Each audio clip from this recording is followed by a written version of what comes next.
When friends come to visit, I never take them to tourist traps. I always take them to places that feel like home. So today, I'm showing my friend Becky a little German corner of Texas, and we're meeting up with my friend Nikki for lunch, who's actually from Germany. And if all goes well, we'll end the day with a pretzel that is absolutely worth the trip.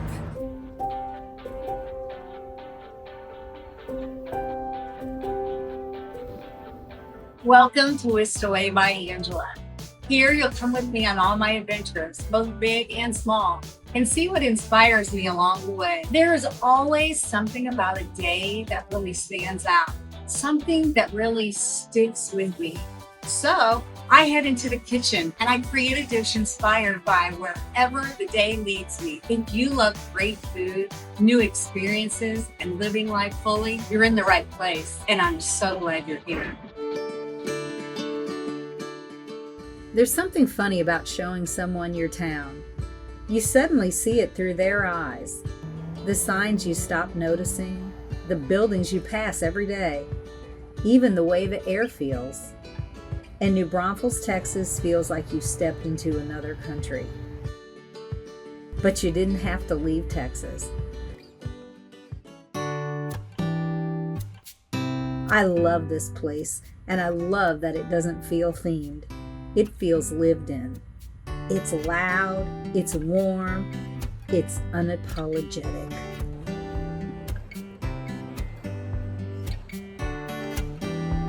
Good job, babe.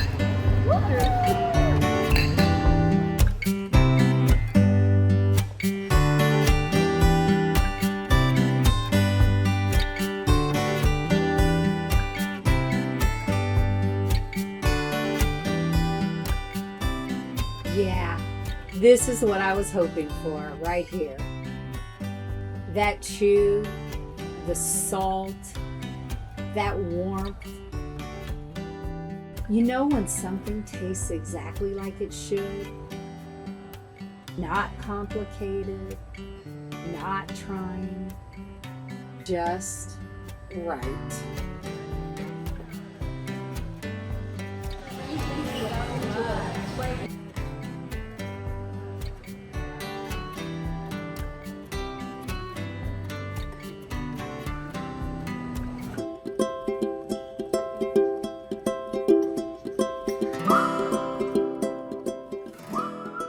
And of course we couldn't leave without something sweet.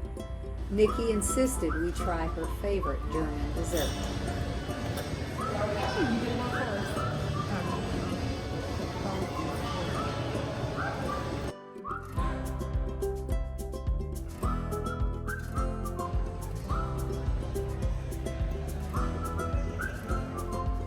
Ja, es war sehr gut. Mir hat es gut gefallen.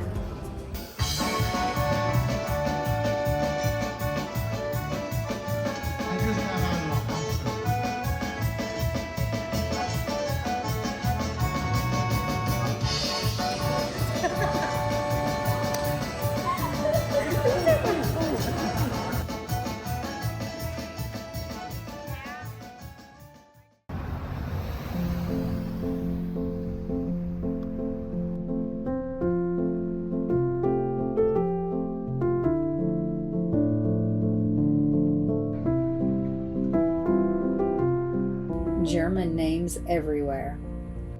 Old paint, layers of history that somehow still feel alive.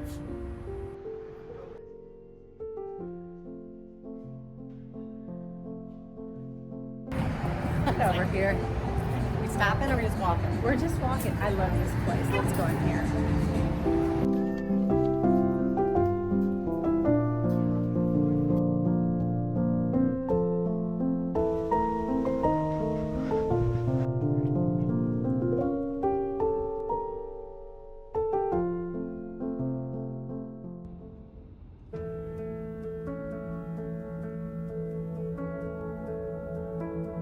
Some days don't need a big headline, just good company, familiar music, and a place that always feels like it's waiting on you.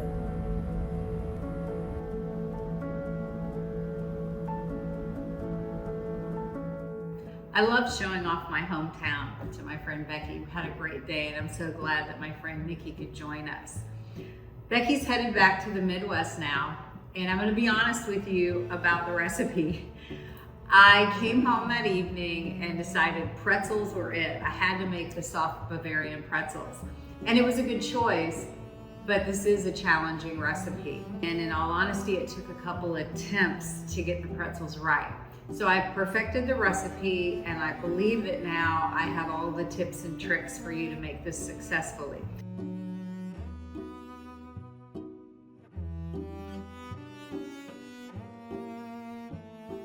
So we're gonna start our recipe by making the yeast mixture. And we're gonna use the mixing bowl for our stand mixer.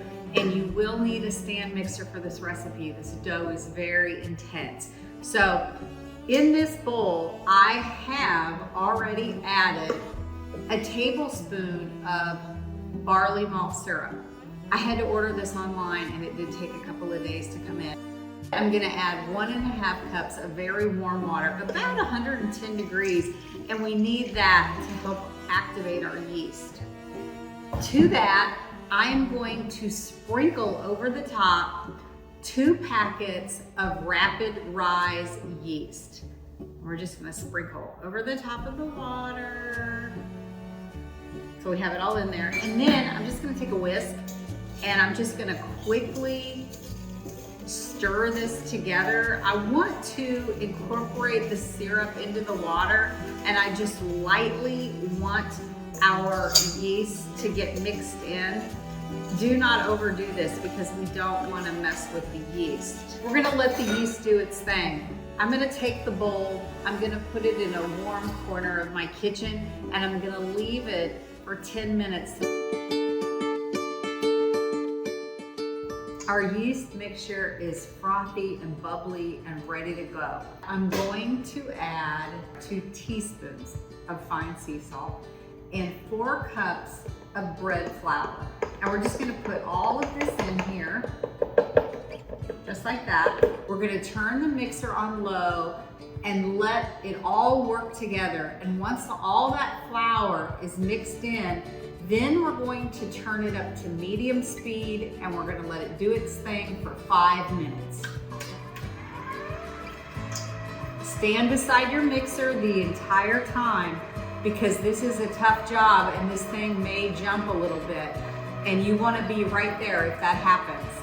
Plus, you're gonna be adjusting the speed back and forth. In order for this dough to be nice and elastic and workable, it needed a little fat. I tried it a few times without the fat, couldn't get it to work. So we're going to add 1.5 tablespoons of butter to it at this point. We're gonna let the butter incorporate for another 3 minutes on medium. Our dough is absolutely perfect. Look at that, beautiful, pliable, a little glossy. Just what we're looking for. We're gonna put it back in the bowl, and we're gonna cover it with a warm, damp cloth. And we're gonna put this in a bit of a warm spot again, and we're gonna rest that for 15 minutes. Our dough has proofed, it looks great. Now we need to divide it into 8 pieces. So I'm just gonna roll this out just a little bit. All right, I have our dough divided into 8 little pieces, just like this. And all we're gonna do now is we're going to roll our pieces. We wanna make sure they're all nice and one together, so knead them a little bit if necessary. And we're gonna roll these out into little rolls that are about 4 inches long. And we wanna make sure that our ends are nice and together. And then we're gonna put these on a greased cookie sheet. I have a Silpat, but you can use parchment paper. And you do not need flour on our surface. This dough is nice and easy to work on its own. Here we are. I have our 8 little bundles of dough rolled out into 4-inch logs. And we're gonna cover this with a warm, damp towel. This was my big learning experience right here. This is where I got stuck. This has to rest 15 to 30 minutes at least, because if you try to work this dough too soon, it continues to shrink back up, then it dries out, it becomes a mess, you can't get that nice pretzel shape. So we're gonna leave this, let it rest, warm, damp towel, probably honestly closer to 20 to 30 minutes. We'll check back in a little bit. Our dough is ready, so we're gonna grab one of our little rolls, and I have another cookie sheet that the Silpat or parchment paper has been greased. And we're gonna take our roll, we're gonna use the palm of our hands flat, and we're just gonna roll this out. We're gonna start in the middle. And if you notice that this is not staying, that it's springing back, put it back on that cookie sheet, cover it back up, and give it another 5 to 10 minutes. But these are just perfect. If you'll notice, I have a yardstick out here because we want to make sure that we have these at right length, because we want our pretzels to be nice and uniform. They need to be a minimum of 24 inches. And we're gonna roll these out into a big fat worm. And they're gonna be a little bit fatter in the center and a little thinner on the ends, because we wanna use those ends to pinch down and seal the pretzel together. If for some reason the dough is slipping, you can moisten your hands just ever so slightly and then start working the dough, and it is so much easier. And I like them to be a little bit longer than I think I'm gonna need, only because we're gonna put these through another rise.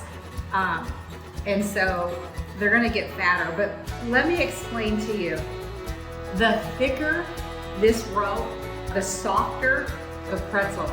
The thinner the row, the chewier the pretzel. Okay, so we have our 24 inches. The easiest way that I can explain this is, I'm gonna make this in just a little bit thinner.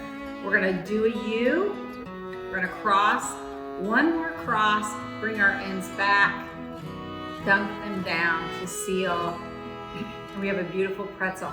This goes on our other cookie sheet that has been greased. We're gonna do that same process with all 8 of our pretzels. Start in the middle, flatten with just the palm of our hands,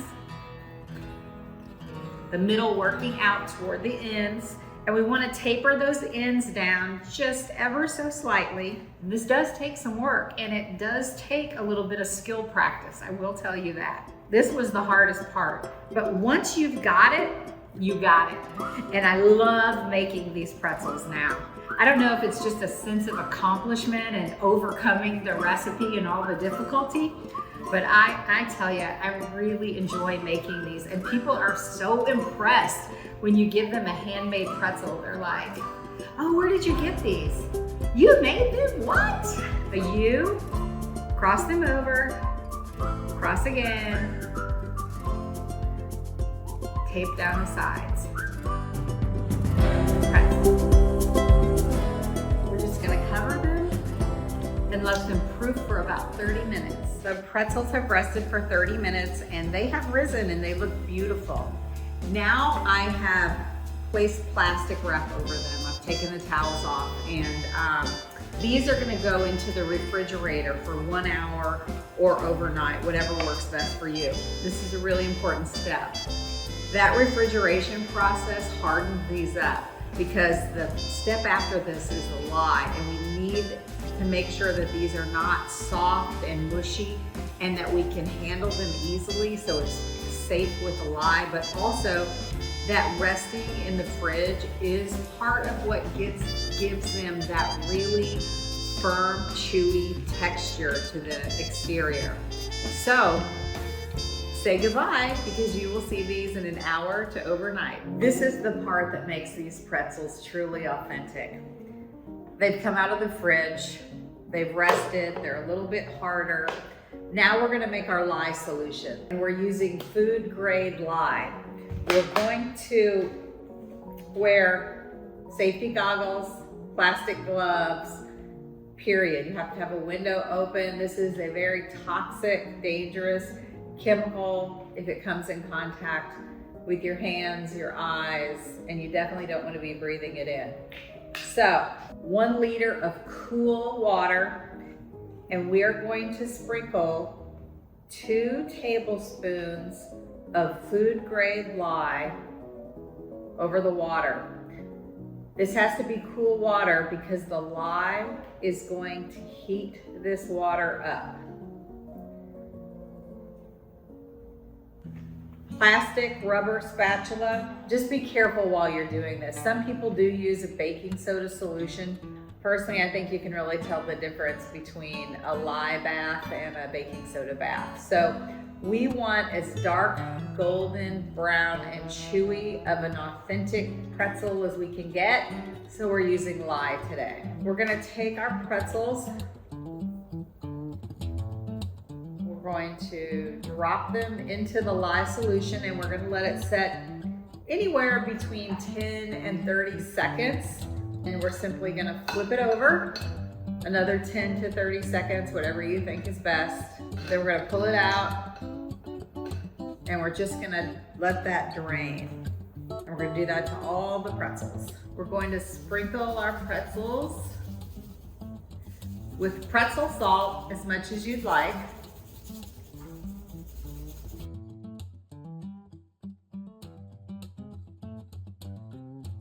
We're gonna bake these 15 to 20 minutes until they are dark, golden, and glossy.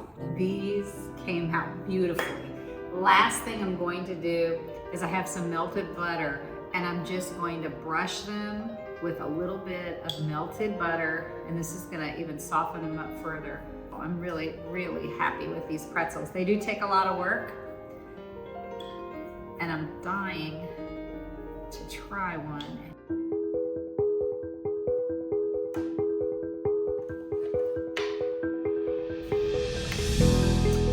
Wow. So now, let's see what they taste like.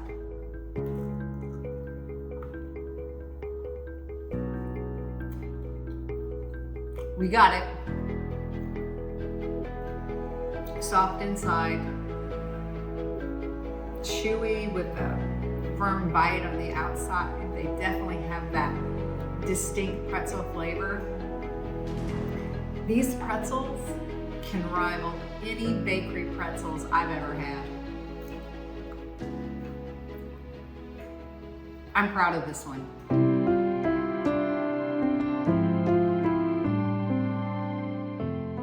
I'd call this a success. These pretzels taste even better than they look. And sharing a little piece of the place that I'm lucky enough to call home with you, that made it even sweeter. Until next time, eat deliciously, live fabulously, and thank you for letting me whisk you away.